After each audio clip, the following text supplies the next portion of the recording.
CEBRA Inflation Drivers and Dynamics webinar. Uh, I'm Dominic Smith from the BLS, one of the organizers of this, along with Raphael Schunla of Brandeis. Today we have two great presentations, and we'll have Damjan from the Center for Inflation Research of the Federal Reserve Bank of Cleveland, who is the moderator. And without further ado, I'll hand it to him. Take it away, Damjan.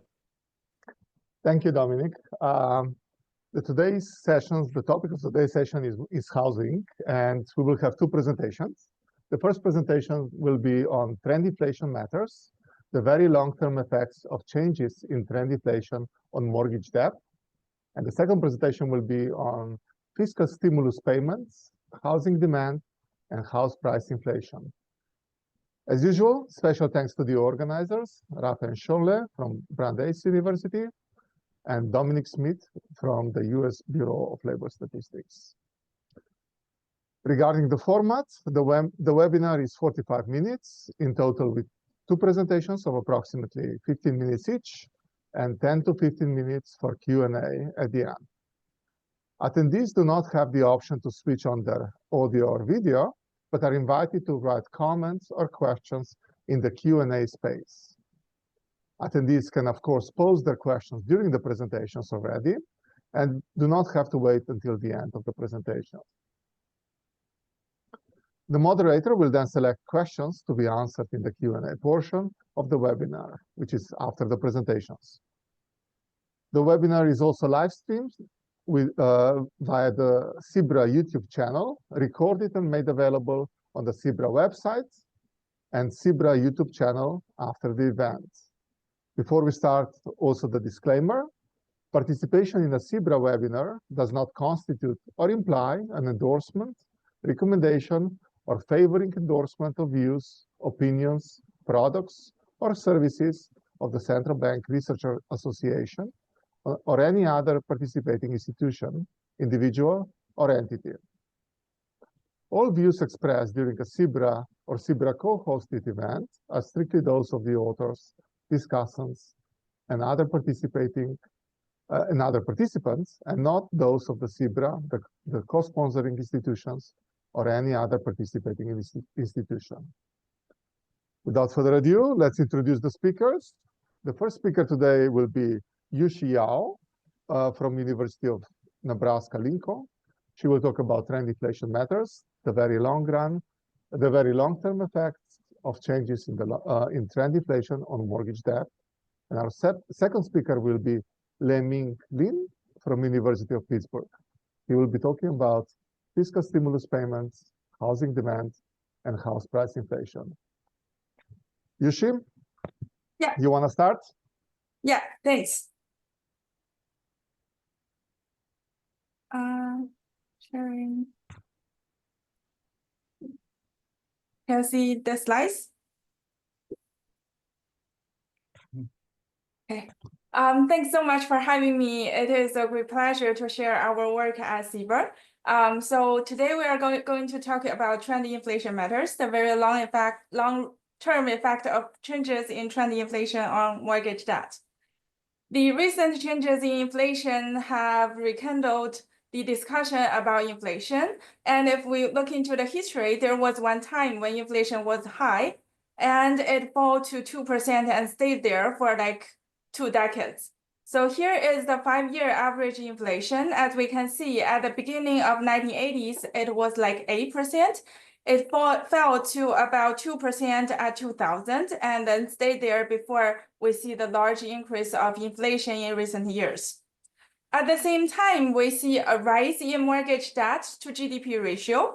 This red line plots the 5-year average mortgage debt to GDP ratio. As we can see, it starts from about 30%, rise all the way up to 50% before we see the boom bust in the housing market, and then fell and stabilized at about 50%. US is not a standalone case here. We see the similar pattern in other developed countries, including Canada, UK, Australia.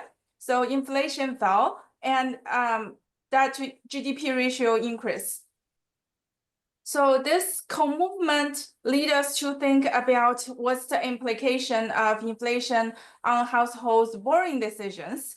And in this paper, we show that trending inflation has a real effect on household housing and non-housing consumption and their mortgage debts using a standard housing tenure choice model with typical mortgage contracts.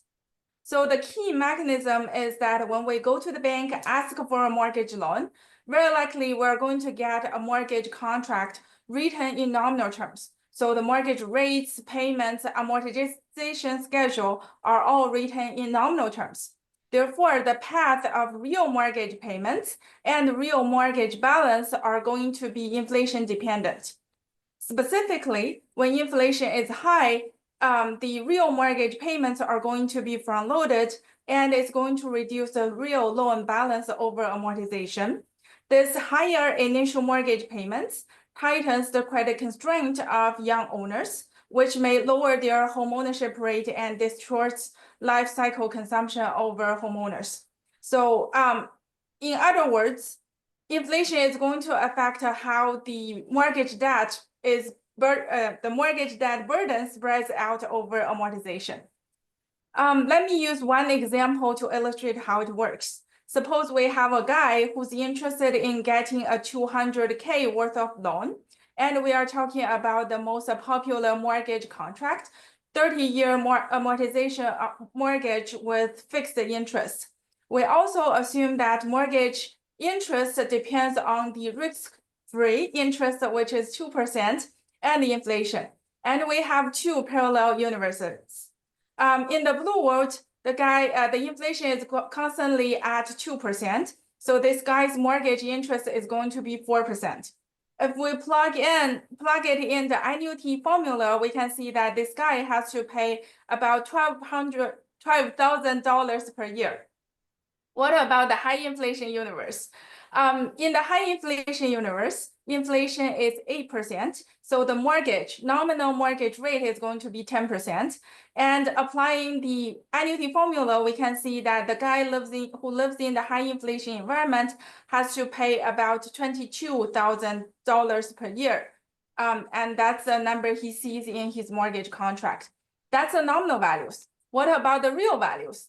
So if we use period 0, the period when this guy gets the mortgage contract as the reference period to calculate all the real values, we can see that even though in the high inflation environment, the number is higher, the annual payment is going to be higher, it declines faster because of the inflation, the high inflation in that world, which results in a more front-loaded real mortgage payments along the amortization.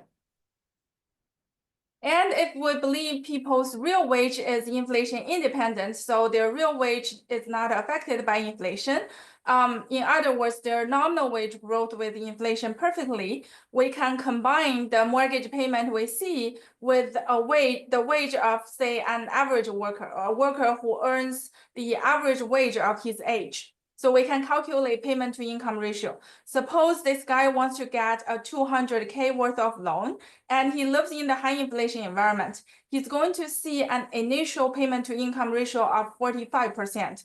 And of course, it declines faster over time. After about 15 years, his payment to income ratio is going to be less than 10%. If this guy lives in the low inflation environment, his initial payment to income ratio is only going to be less than 25%. And this is not just the model talking. We use the census and the American Community Survey to construct the average payment to income ratio among all the owners by age, and it's here. The red line is for 1980s when the inflation was high, and the blue line is for 2016. As we can see, the payment to income ratio is much more front-loaded in the 1980s.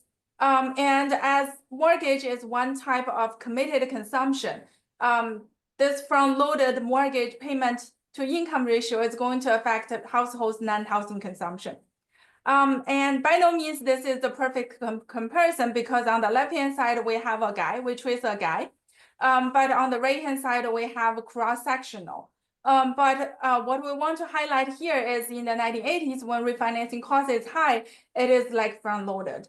And we have other empirical evidence supporting the key mechanism. For instance, we find that higher inflation front-loads the mortgage payments and reduces debt-to-income ratio over amortization. And this is exactly what we find using data from Survey of Consumer Finance.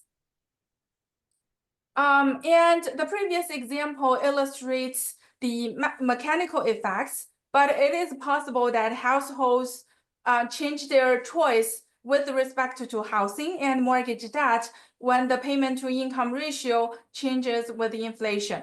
That requires a quantitative model to capture households' housing tenure choice and their mortgage decision. So we develop a housing tenure choice model with standard 30-year fixed rate mortgage contract. And in this environment, because we are talking about constant inflation, FRM and ARM, adjustable rate mortgages, are the same. We are going to consider a partial equilibrium case where we fix real price and real rent. So we are going to focus on the period between 1980s to early 2000s. And during this period, we don't see much price growth, which allows us to focus more on how inflation affects the household's decision. And we assume it is costly to get a new mortgage contract. Every time I want to sign a new mortgage contract, I have to pay a fixed cost. All the budget constraints are defined in real terms. Inflation is going to affect the path of real mortgage payments and that evolution as we see in the example. And other terms like real income, house prices, risk-free interest, rent are all inflation independent. So we calibrate the model to the life cycle homeownership rates, loan-to-value ratios, debt-to-income ratios, and payment-to-income ratios in the year 2001. As we can see, we have 7 free parameters and more than 140 moments. Our model matches what we see in the data. And then we do steady state analysis. We take the model, vary inflation from 2 to 20%, and compute the steady state debt to income ratio. So this debt to income ratio is the aggregate debt to income ratio. It's the total debt, mortgage debt in the economy divided by the total income of our households in the economy. So the blue line represents the case where we apply a closing cost of 1%. This is the number we find in the report of FHFA in 2000s. And we also do the same exercise by changing the closing cost to 2.5%. And that's the number we find in the 1980s. So as we can see, a 1 percentage point increase in inflation leads to a 0.5 percentage point drop in debt to income ratio when closing cost is low, but its impact is much larger, 3 times larger when the refinancing cost is high. Why is it the case? Well, we know that when inflation is high, the mortgage burden, payment burden is going to be front-loaded, more on the young households. And these people are credit constrained. In order to relax their credit constraints, they want to refinance to extract the home equity to smooth consumption.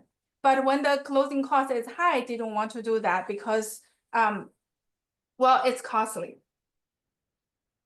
And putting things into context, we want to know how much of the rise in debt to income ratio that we see in the first figure can be accounted for by the changing inflation from 2.8% to 8%. And the other way around, from 8 to 2.8%, and refinancing costs drop from 2.5 to 1%. So basically, we are connecting 2 dots in the previous figure. The first one is here. That reflects what we see in the housing market in 1980s, when inflation is about 8% and mortgage financing cost is 2.5%, to here, when inflation is 2.8% and mortgage refinancing cost is 1%. So we find that these 2 changes can account for 70% of the rise in debt to income ratio from 1980s to 2000s. In addition, we find that the non-housing consumption profile is steeper in the high inflation world in the 1980s, which is consistent with what we find in the consumer expenditure survey. The young households consume less because of the heavier mortgage payment burden, and it increases faster over age. Next, we take the model and do transition analysis. The first experiment we do resembles what we see from 1980s to 2000s. We take the 8% inflation steady state as the old steady state and 2% inflation steady state as the new steady state. We assume the refinancing cost is 2.5%. And we do two small experiments. The first one assumes gradual transition. So we know that inflation is going to drop from 8 to 2 gradually, step by step.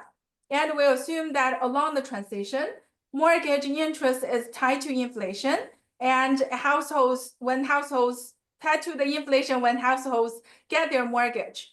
And households, once the transition starts, households know what's going to happen in the future for sure. And we try the road less traveled, which is a sudden transition. Inflation drops from 8 to 2, and that's all. So the left panel presents us the homeownership rate in the case of gradual transition, and the red panel presents us the homeownership rate in the case of a sudden transition. The first takeaway is even after inflation reaches its new steady state 2 percentage points, it takes a couple of periods to get to the new steady state. In the gradual transition case, inflation hits the bottom at period 9, but as we can see, it takes another couple of periods for the homeownership rates to reach the new steady states. For the gradual transition case, the inflation transition finishes in the first period, but it reaches the new steady state after about 19 periods later. Another thing we want to highlight is in the gradual transition, we see a temporary drop in both homeownership rate and debt to income ratio. So these two figures present us the debt to income ratio, the aggregate debt to income ratio. The left panel is for gradual transition, and the red panel is for sudden transition. Why is it the case? This is because the fixed rate mortgage assumes that when I sign the mortgage contract, my mortgage rate is going to be affected by my current inflation. So when people know that they are going to have a better deal in the future, inflation is going to fall and I'm going to have a even lower mortgage interest, people may want to wait. And that caused this temporary drop in both homeownership rate and debt to income ratio. In the sudden transition, when I wake up, the inflation is already 2%. There's no point of waiting. That's why we don't see a temporary drop in homeownership rate and debt to income ratio in this world. Another thing we want to highlight here is there is a jump in the debt to income ratio, and we believe this reflects the wealth effect. The mortgage contract says that if I keep paying my mortgage after 2 years, I owe the bank, say, 200K. 200K means different things if the inflation is 8% in the past 2 years compared to the case where inflation is 2% in the past 2 years. So when we see a sudden drop, unexpected drop in inflation, there is an increase in the real debt balance. And this figure presents us the refinance of existing owners.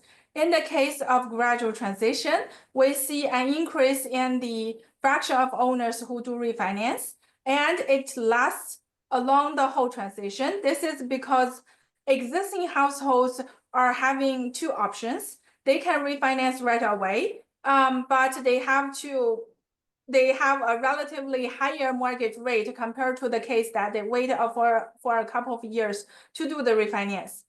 But if they don't do the refinance, they are going to pay a high mortgage rate as the old contract specifies. For the sudden transition, in the first period, most of the existing households existing owners refinance, and that's it. So we do other experiments with our model. And the first experiment we do is using ARM rather than FRM. In the steady state, ARM and FRM are the same because every time the mortgage payments are recalculated, we are going to apply the same mortgage interest. But they may differ along the transition because when inflation falls and mortgage rates fall, when we apply the new mortgage rates, the mortgage payment is going to be lower with ARM. So with ARM, we see a smoother transition. We no longer see the temporary drop in ownership rate or DTI. We see less consumption response. And then we do another experiment that corresponds to the discussion of the inflation target. People start asking, why do we want to target at 2, not 4? So we want to see if we want to change we want to increase our inflation targets. There are 2 things we can do. We can do gradual transition, we can do sudden transition. So we do these experiments in our model. We find a larger response in debt to income ratio in the gradual transition case. Owners refinance. When people know that their inflation is going up and my mortgage rates are going up, so renters rush into the housing market and existing owners want to refinance and lock in the low mortgage interest in the gradual transition. And that's what we found in the past a couple of years. And the last experiment we do corresponds to the permanent shocks to risk-free rates. Intuitively, lower rates reduces the cost of owning, increases the home ownership rate, and people's borrowing. We find that existing owners refinance immediately after the rate drop, and there's the adjustment is kind of gradual. It takes another 30 to 40 years to reach the new steady state. Okay, let me briefly wrap up. So this paper combines a standard life cycle housing tenure choice model with typical mortgage based on nominal, which are written on nominal terms. We show that trend inflation matters for housing and non-housing consumption. We find that a 1 percentage point increase in trend inflation leads to a 0.5 to 1.5 percentage point drop in the steady state debt to income ratio, depending on the refinancing cost. We also find that the level of trend inflation affects the life cycle non-housing consumption. And transition following an unexpected permanent change in trend inflation or risk-free rates takes about 40 years to settle. Households respond differently between sudden and gradual transition. Thanks very much. Thank you, Yuxi. We have the second presentation now. Leming.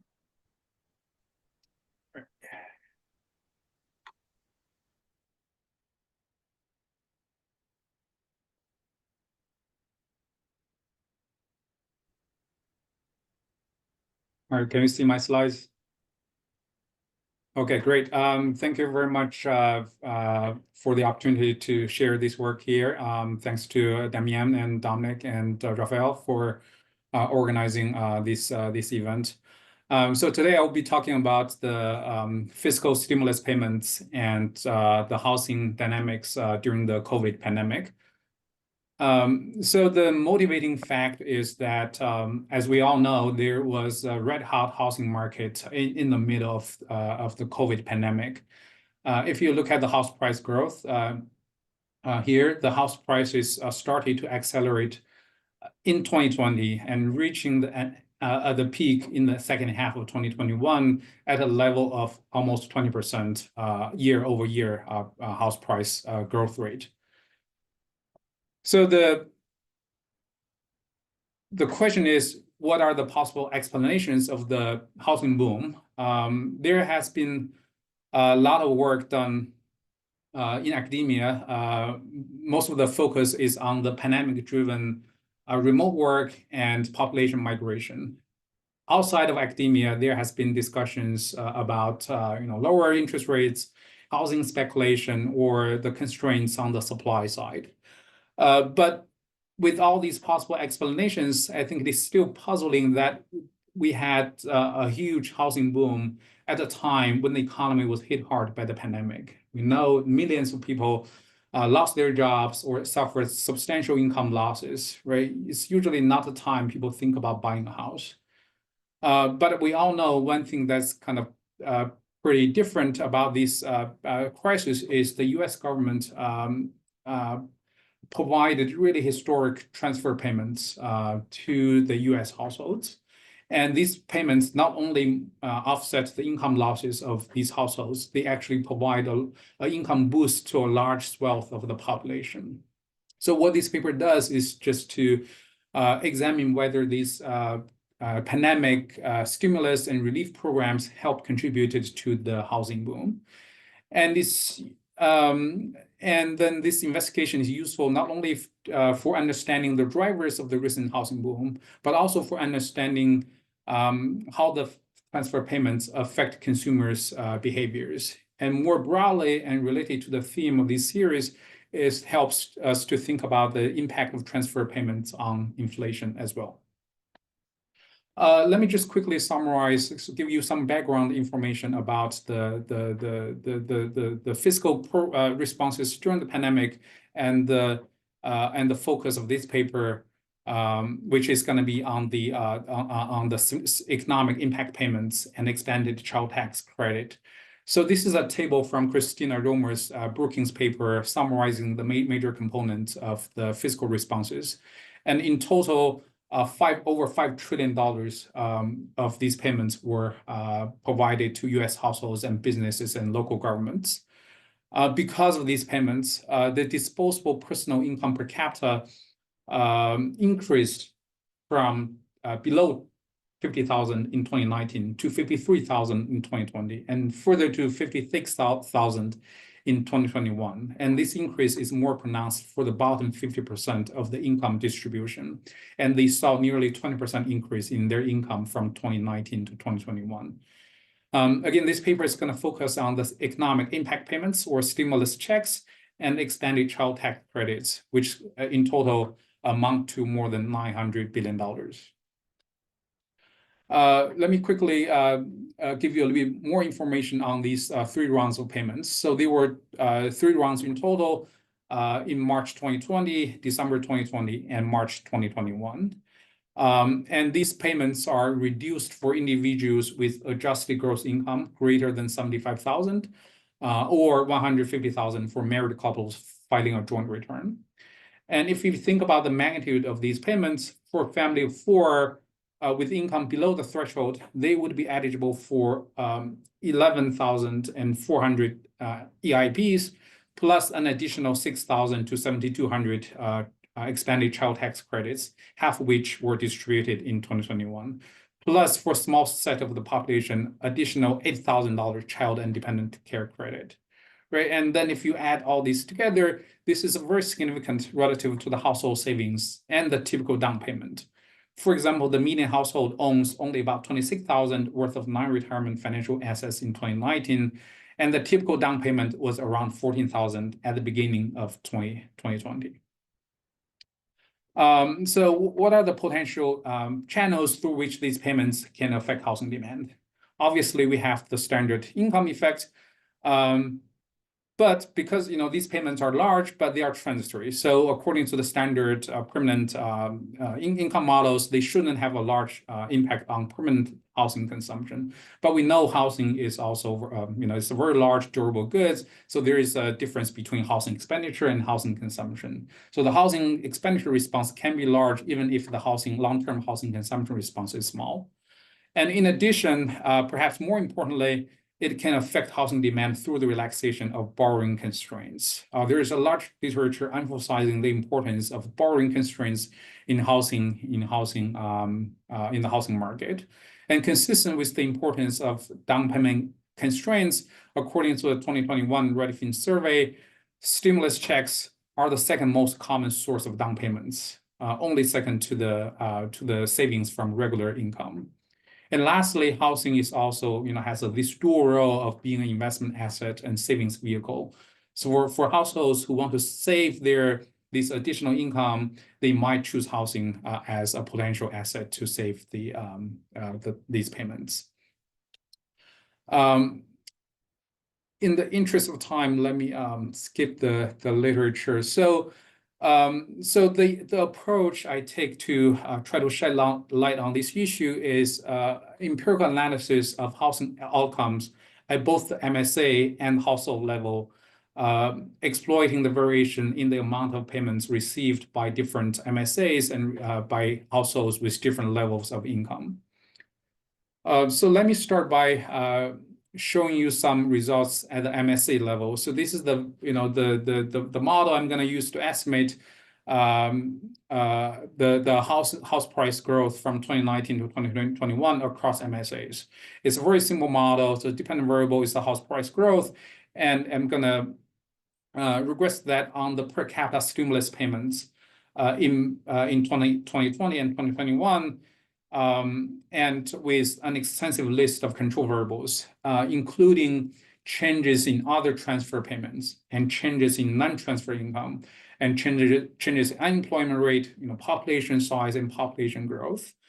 And I also control for the income per capita prior to the pandemic. And this is, I think, is going to help to address concerns about, this is really just driven by cities with different income levels experiencing different housing trends during the pandemic. So for example, if we consider two cities, city A, where 100% of individuals have an AGI of 75,000, and city B, where 50% of the population has an AGI of 50,000, and the other 50% an AGI of 100,000.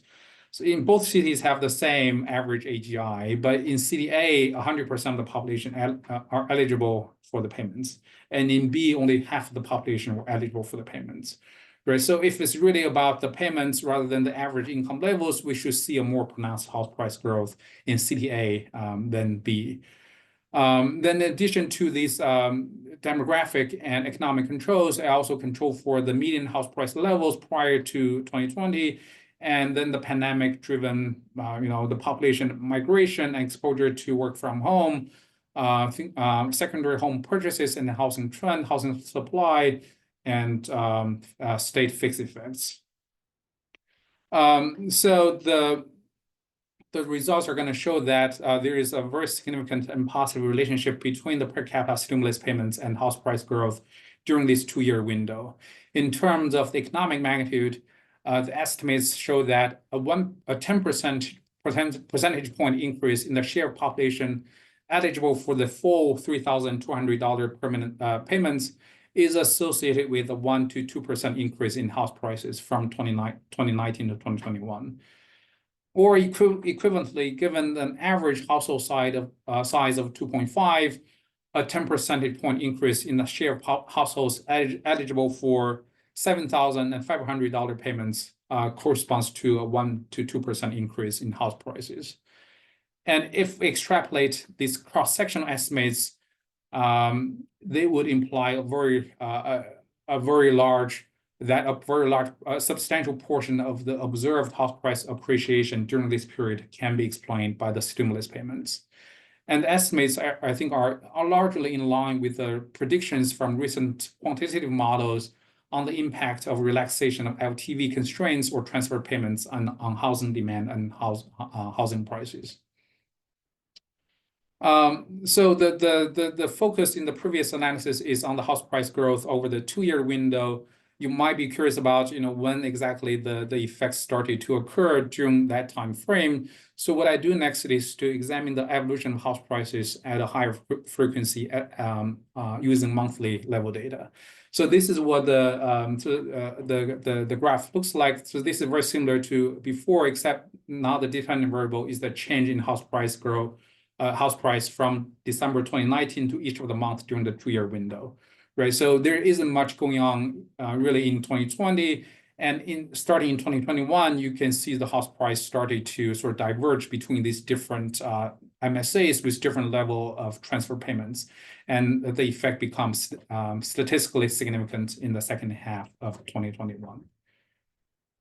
So what does this look like beyond 2021, right? So on the one hand, to the extent there is a delay in the response in housing, demand or housing transactions to these payments, we might see a persistent effect after 2021. On the other hand, because these are transitory income shocks, they could have large effect on housing demand due to the channels I was talking about, but the effect may not last if the transitory income shocks sort of pull forward housing demand from the future. We might see a reversal in the effect going forward. So I basically extend the analysis to I think the July or August of 2024. So you do see that the effects continue to increase for a few more months after 2021, and then sort of plateaued during most of 2022 and 2023, and started to kind of revert starting in late 2023. And so we'll see what happens going forward. But the recent downward trend is consistent with the idea that these payments in 2020 and 2021 pulled forward the housing demand. So in addition to house prices, I also examine housing outcomes, other housing outcomes at the MSA level. On the supply side, high payment MSAs experience a small decline in housing unit growth, but an increase in home listings. But controlling for these changes has no effect on the payment coefficient. And high payment MSAs also experience an increase in housing transactions, an increase in home ownership, and also increase in mortgage denial rate, but no significant changes in average LTV or LTI ratios. So these results suggesting the effect we saw earlier is not really driven by constraint on housing supply or a differential change in credit supply. So in the remaining time, let me move on to the household level analysis. So I'm going to look at a few different outcomes, including the loan LTI ratios and home ownership rate. I'm also going to sort of try to provide maybe cleaner evidence on a causal effect by looking at changes in home ownership rate around income thresholds for the full payments. So one thing we know about these payments, they're not counted as income in mortgage applications. So if these payments are used to boost down payments, we should see an increase in LTI ratios. But however, this effect may not show up at the MSA level because we know the housing transactions tend to move together across income groups, including the home purchases by existing homeowners who tend to have lower LTI ratios.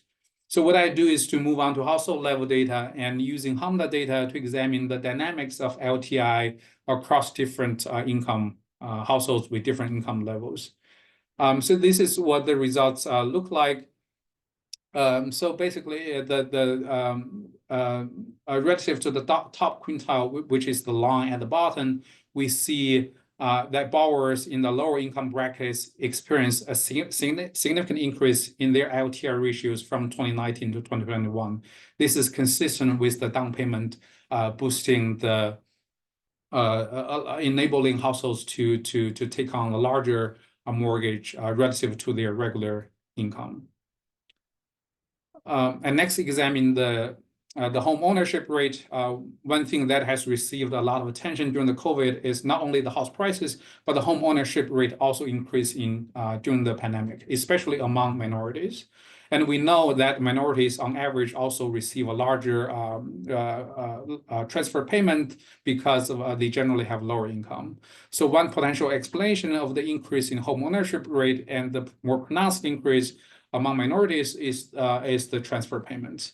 So what I do is kind of similar to what I did earlier, which is to examine the differential change in home ownership rate across households with different income levels. And we see that relative to households in the top quintile, households in the bottom quintile experience a greater increase in home ownership rate.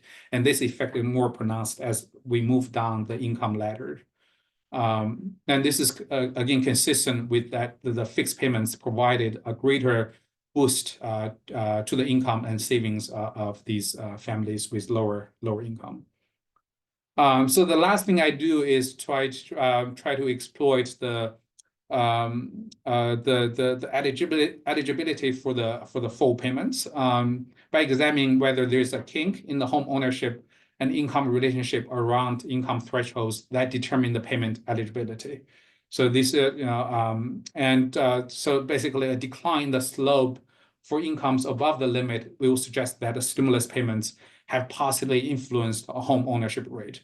So this is in terms of the estimation, is a very standard RKD design. The dependent variable is an indicator for owning the residence, and the main variable of interest is the interaction of income scaled by the full payment threshold, which is 75,000 for individual households without married couples, and 150,000 for households with married with couples.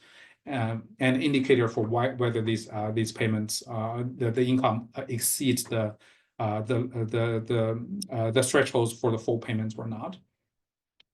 And this is what the results look like graphically. We do see a pretty obvious kink around the income threshold.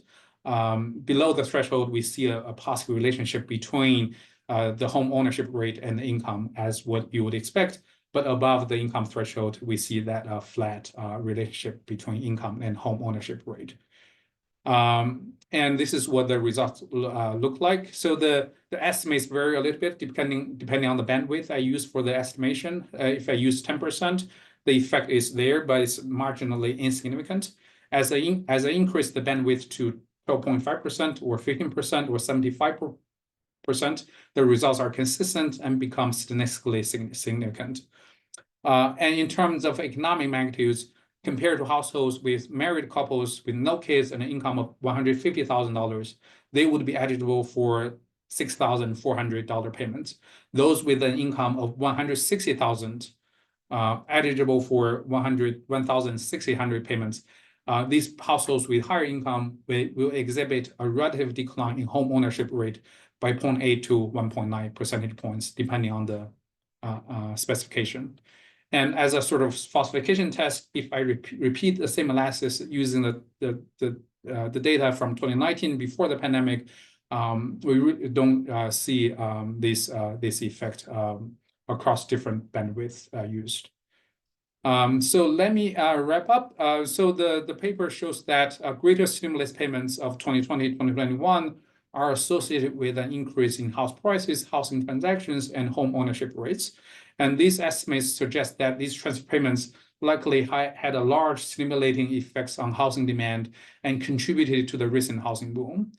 And these results also suggest that housing consumption and investment could be an important transmission channel through which the fiscal transfer payments stimulate the economy. And lastly, the results also support the view that the pandemic stimulus and relief efforts helped contribute to the surge in inflation that we saw in recent years. Thank you for your time and attention. Thank you very much. We have only very limited time for questions. Let me just ask, there is one question for Yuxi. The first part is clarifying. Is the housing supply elastic in your model? Do you think that... We fixed the house price. Yeah, but in another paper, we do allow the price elasticity to vary, and we do find that lower inflation increases the house price depending on the housing price elasticity. And then just another part of the question, do your results suggest that policies to help first-time home buyers should take the form of payment assistance for a few years when payments are a larger fraction of household income? Yeah, exactly. We that's not part of the paper anymore. So we consider different policies, and we find that there are two kinds of policies related to like the housing market. The first one is adjusting the down payment requirement, and the second one is like putting a cap on the payment to income ratio. We find that when inflation is high, the impact of removing or relaxing the cap on payment to income ratio has a larger impact, but like reducing the down payment requirement is not helpful at all. But when inflation is low, it's the other way around. So these policies do depend on the inflation level. Thanks.